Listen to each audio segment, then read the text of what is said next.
Ya, oleh karena itu permintaan kami kepada Polda Metro Jaya ya untuk ada setidaknya 4 dokumen yang akan dilakukan uji forensik secara independen. Kita punya sejumlah lembaga yang punya kemampuan untuk itu, saya tidak perlu sebutkan ya.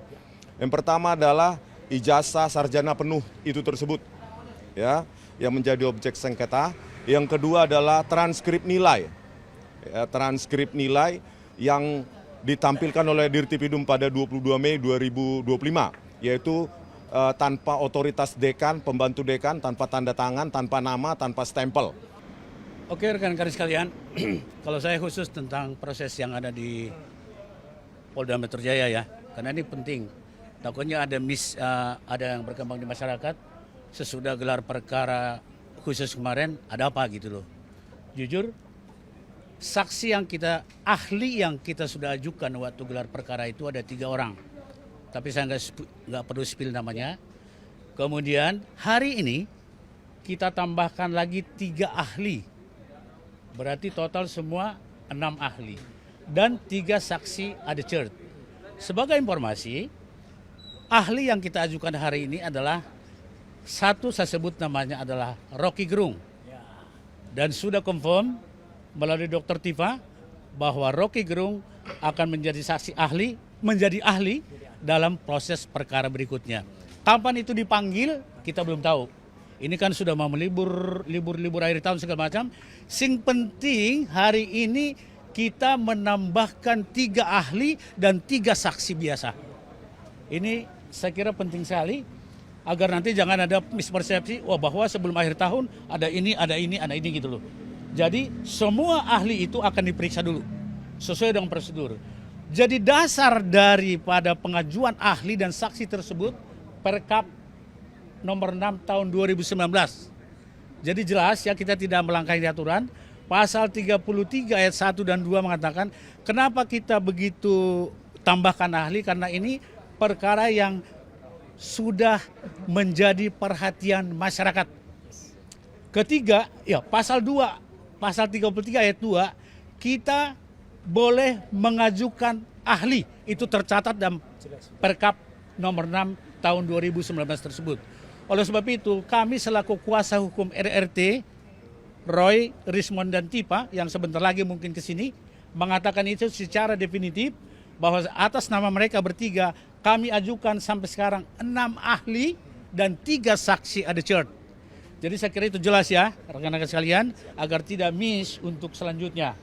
Oke, mungkin selanjutnya sekarang materinya masuk ke yang berdua, Mas Roy dan Bang Irisman dulu. Gitu ya. Jadi kita sinergi begitu ya. Kita jembatan dulu ya. Jadi kawan-kawan semua ya, itu ada satu isu yang krusial ketika diperlihatkan ijazah sokol asli pada saat GPK gelar perkara khusus tanggal 15 Desember kemarin.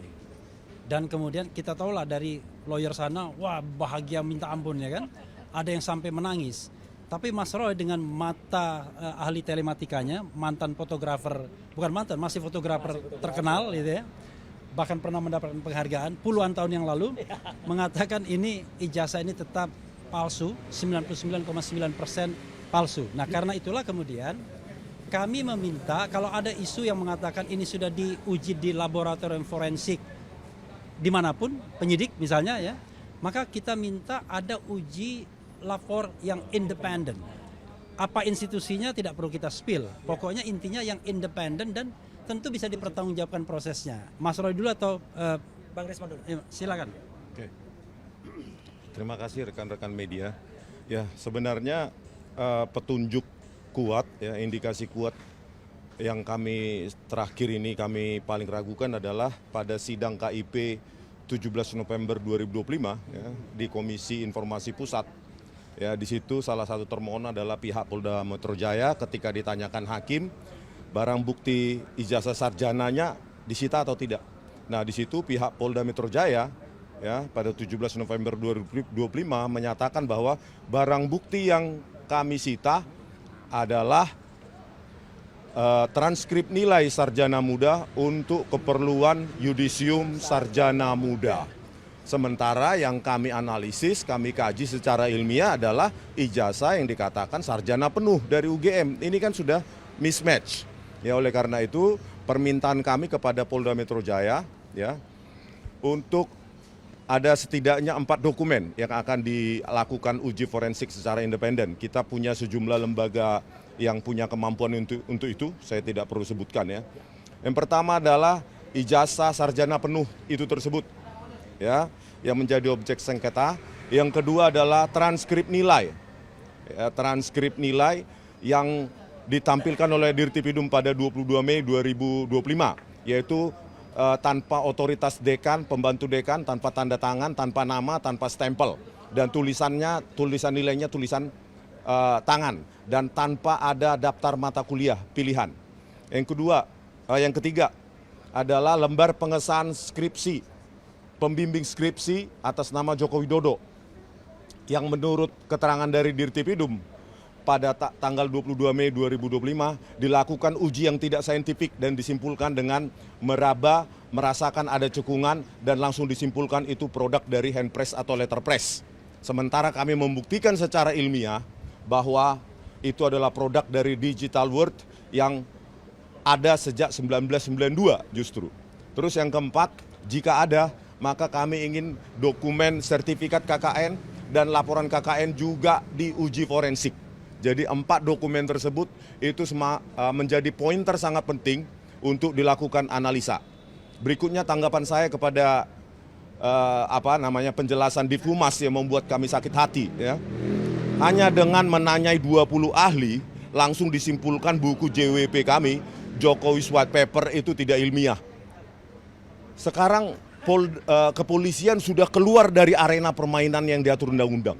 Bagaimana mungkin ya sebuah institusi kepolisian itu melampaui tugasnya seolah-olah menjalankan tugas BRIN atau menjalankan tugas lembaga penelitian, menyimpulkan bahwa kami melanggar etik penelitian.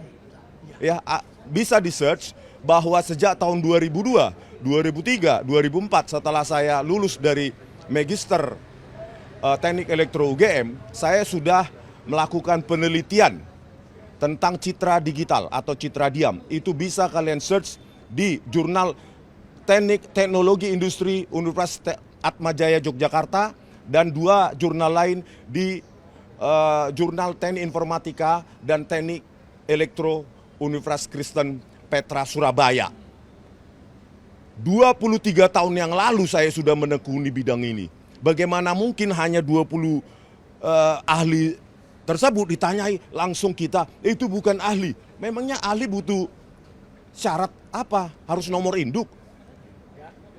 Peneliti itu tidak butuh biarkan pembaca yang menilai, itu hasil penelitian.